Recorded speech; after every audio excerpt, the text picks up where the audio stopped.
Baik, terima kasih. Anda masih bersama kami Damain Saku. Kita akan lanjutkan lagi untuk mendengarkan jawaban dari Habibana, dari Bapak Ahmad. Ini pertanyaan menarik sekali.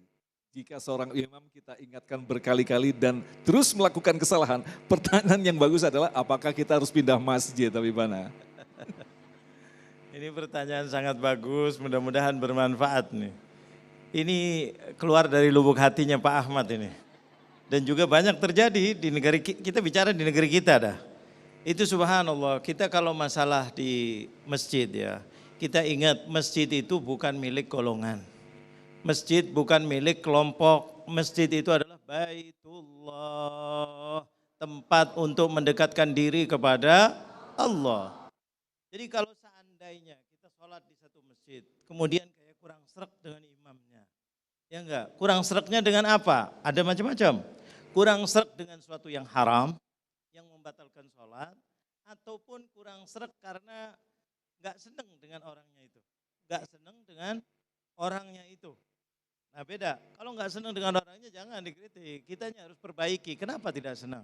Tapi kalau masalah bacaannya salah, ataupun dia tidak ada tumak nina, atau ini itu kita bilang baik-baik. Oh tidak mau, kan masjid ada DKM. Masjid ada DKM, Dewan Kemakmuran Masjid. Kita laporkan ke DKM. Dan imam itu tidak boleh sembarangan, harus disetujui oleh DKM. Jadi yang Imam DKM-nya, waduh pelik banget. Silakan. Kalau nggak ada Kiai begini nih. Pelik banget masalahnya. Ya enggak. Oke, kita satu dulu dah, nanti urusannya kedua kita ke sini. Kita ngadep sana dulu, nanti baru corong kita ke sini. Ya kan, kita laporkan ke DKM, DKM-nya rembukan. Di dalam DKM itu kalau kurang bisa juga, panggil ustadznya, kiainya yang ngajar di situ. Jadi supaya kita cari jalan keluar, bukan kita pindah masjid. Itu satu. Sekarang masalahnya kayak Kiai Syahadan bilang, yang jadi imam DKM-nya mau lapor ke siapa? Emangnya masalah ini yang terjadi ini, yang berbuat nembak si dia juga katanya. Nah ini Lasa mau lapor ke siapa? Tidak. Kita kalau misalnya DKM yang salah, DKM yang mana? DKM kan ada ketua, ada wakil, ada bendahara, ada ini, ada sebagian ada yayasan, ada pembina. Kita kembalikan lagi. Kalau seandainya ini itu ayo kita rembuk. Kita sebagai bangsa Indonesia alhamdulillah kita disuruh bermusyawarah. Ini pentingnya Pancasila ini. Bermusyawarah, kita musyawarah, DKM nggak bisa. Apalagi kalau yang jadi imam memang DKM-nya mau lapor gimana? Kita kepada guru-gurunya ataupun guru-gurunya tidak bisa juga, gurunya yang milih DKM. Jadi otomatis belain DKM. Ya di situ ada sesepuh masyarakat. Dan yang lain-lain, ayo kita rembukin supaya masjidnya lebih makmur. Jangan sampai kita jadi tukang fitnah. Ketika kita ada masalah tidak diselesaikan, pindah. Nah itu yang dimarah sama Rasulullah. Afattanun anta ya Mu'ad. Apakah kamu menjadi tukang fitnah? Kenapa kamu panjang-panjang? Nanti akhirnya makmumnya pindah masjid. Nah itu dibilang sama Rasulullah. Pindah masjid itu afatanun anta ya Mu'adz. Rasulullah mengatakan itu. Apakah kamu mau jadi tukang fitnah? Kenapa ya Rasulullah, baca Quran bagus. Panjang. Itu ada orang yang gak kuat. Ada yang mikirin anak, suami, mau kepindah masjid akhirnya. Jangan, kita tarik orang ke masjid. Yang sudah di masjid biar istiqomah. Jadi tarik bagaimana solusinya, bagaimana ininya. Itu yang terbaiknya. Jangan sampai kita pindah masjid. Nanti kalau sudah pindah masjid, akhirnya rumah ribut, pindah rumah. Ganti tetangga. Pindah rumah, pindah kota. Kita nggak senang dengan pemerintah, pindah negara. Wadah, celaka. Kita harus bangun negara kita. Ayo, bersama kita. Mudah-mudahan bermanfaat. Habibana, kalau kita perhatikan ada beberapa masjid yang dengan manajemen modern memang sangat ketat sekali dalam penyeleksian imam. Tapi juga banyak masjid-masjid yang sifatnya tradisional. Artinya orang-orang tua yang mendapatkan hak untuk menjadi imam, sementara anak-anak muda tidak banyak berhubungan dengan masjid ini. Habibana, bagaimanakah merubah culture ini? Ini bagus sekali karena memang sekarang ada yang cara modern, jadi imamnya imam khusus yang begini, yang suara bagus, kadang-kadang terlalu panjang. Jadi kata Rasulullah, khatibun nas ala qadri uqulihim. Kalau kita berbicara kepada orang, kalau kita dalam masyarakat itu gimana karakternya? Kalau di situ memang intelek, ya dengan cara intelek. Tapi kalau di situ adalah masyarakat tradisional, cara tradisional lebih bagus dipakai karena lebih sesuai. Jangan dipaksakan di dalam masyarakat yang sudah caranya tradisional, warganya tradisional, tiba-tiba dengan cara yang baru dibangun di situ. Akhirnya dikeroyok sama orang itu yayasan. Enggak berjalan itu. Karena apa? Kurang bijak. Kurang bijak. Kalau di tempat yang intelek, caranya intelek boleh.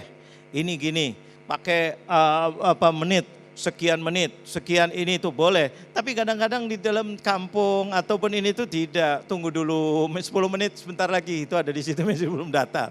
Biasanya ini. Jadi khatibun nas ala qadri uqulihim. Kalau kita bicara mengatur sesuatu sesuai dengan keadaannya. Hatta masalah negara, kita mau naikkan sesuatu, rakyatnya mampu apa tidak? Nah, itu harus dipikirkan. Solusinya bagaimana? Islam selalu mengajarkan berikan solusi, bukan melawan keadaan, memperbaiki keadaan, tetapi bukan dengan cara kemungkaran, tetapi dengan cara yang bijak. Mudah-mudahan bermanfaat. Baik, terima kasih Habibana. Selanjutnya kami persilakan kepada Ibu Meli yang akan dijawab oleh Kiai Syahdan. Silakan. Bismillahirrahmanirrahim. Assalamualaikum warahmatullahi wabarakatuh. Izin Ustadz Kiai. Saya mau bertanya, bolehkah kita mengkritik pemerintah atau penguasa yang tidak sesuai, yang berhubungan dengan kebijaksanaannya yang tidak pro rakyat gitu, seperti keadaan sekarang ya. Dan saya mengutip dari hadis riwayat Muslim dan Abi Sa'id Al-Khudri, katanya kan barang siapa yang dari kalian melihat kemungkaran, hendaklah merubah dengan tangannya, dan kalau tidak sanggup dengan lisannya, dan kalau tidak sanggup juga dengan hatinya. Itulah selemah-lemahnya iman. Begitu. Assalamualaikum warahmatullahi wabarakatuh. Waalaikumsalam warahmatullahi wabarakatuh. Berat ini Kiai, silakan Kiai. Oh, ribet nih urusannya jawabnya nih. Tapi sebelum saya menjawab, saya mau tanya dulu nih. Ya, kalau imamnya peci putih, makmumnya pakai peci hitam, sah nggak jamaahnya? Sah. Dengerin apa kalau saya ngomong? Imamnya peci putih, makmumnya pakai peci hitam, sah nggak jamaahnya? Ya Allah. Imamnya peci putih, makmumnya pakai peci hitam, sah nggak jamaahnya? Lah imamnya peci putih, bukan orang, bukan peci putih.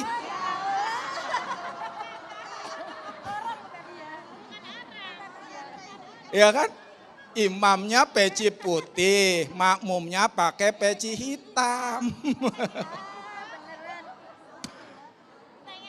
Ini kita sering salah paham begitu loh, ya kan? Kita sering tahu-tahu menjas orang salah, sering kita menyalahkan orang lain tanpa kita kalkulasi dulu, tanpa kita teliti dulu. Kaitannya yang tadi begitu ya, boleh saja kok. Boleh itu kita kritik, itu justru tadi dikatakan sejak awal bagian dari amal ibadah. Bahkan tadi sudah dibacakan itu hadisnya. Tetapi harus ada prosedurnya. Ada aturan-aturannya, ada saluran-salurannya. Kalau pemerintah yang kita kritik itu kan ada undang-undangnya. Ada aturan mainnya, jangan asal hantam promo, apalagi kita mencak-mencak dengan bahasa yang kasar, kita disebarkan di medsos. Jadi malah meresahkan masyarakat. Pakai dengan saluran yang baik, bahasa yang santun. Kita dicontohkan di dalam Al-Quran surat Toha ayat 44. Ketika Allah memerintahkan Nabi Musa dengan Nabi Harun ya, untuk datang mengingatkan Fir'aun. Luar biasa. Bagaimana Allah berfirman? Wa qulalahu qawlan layyina la'allahu yatazakkaru aw yakhsha.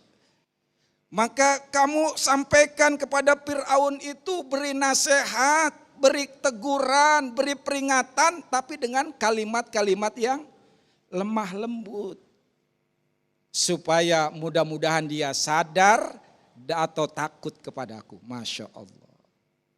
Maka Khalifah Harun bin Rasyid pernah dulu dikritik oleh seseorang di mimbar-mimbar, di simposium, di majlis-majlis, di tempat-tempat umum dengan bahasa yang kasar, dengan bahasa caci maki.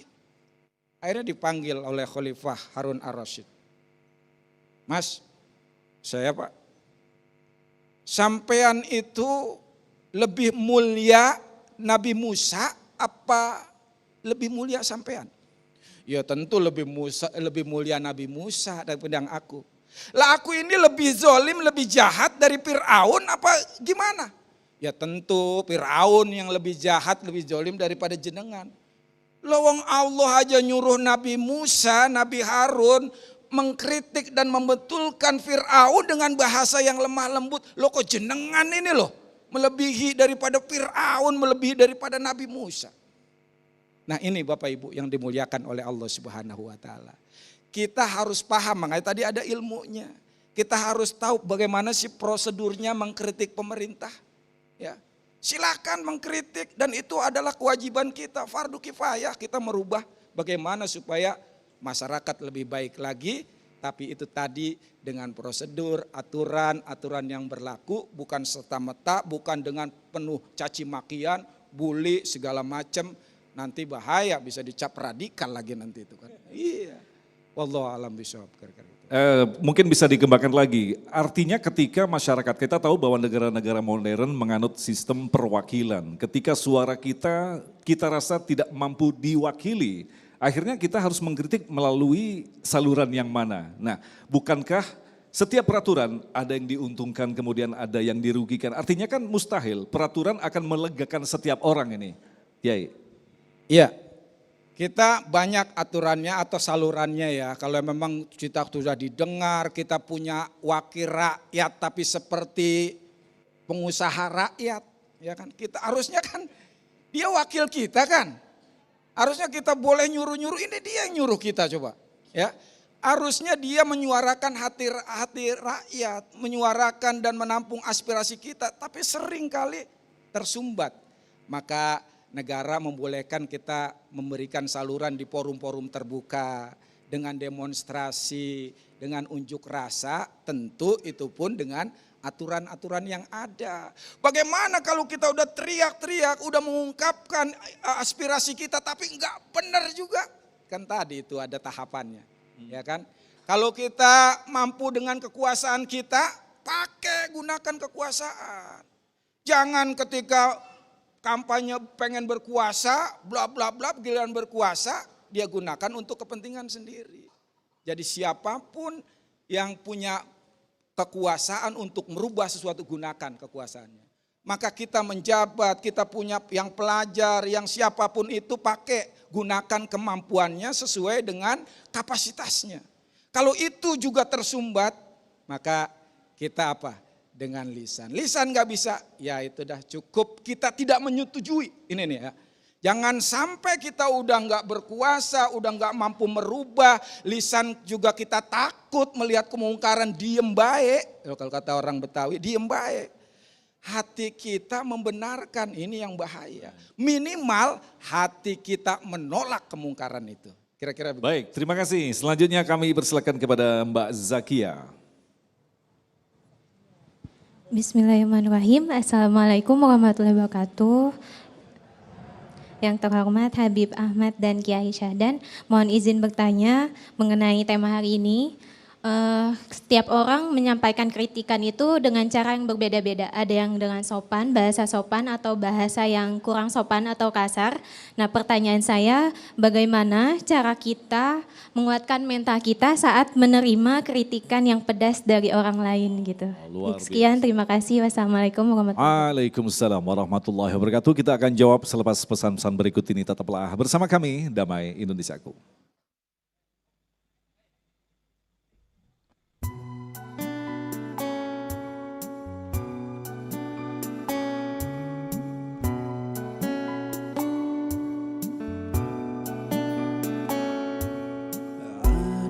Sejadah panjang terbentang dari kaki buaya sampai ke tepi kuburan kuburan hamba bila mati. Ada sajadah panjang terbentang, hamba tunduk dan sujud. Di atas sajadah yang panjang ini diselingi sekedar interupsi, mencari rezeki, mencari ilmu, mengukur jalanan seharian. Begitu terdengar suara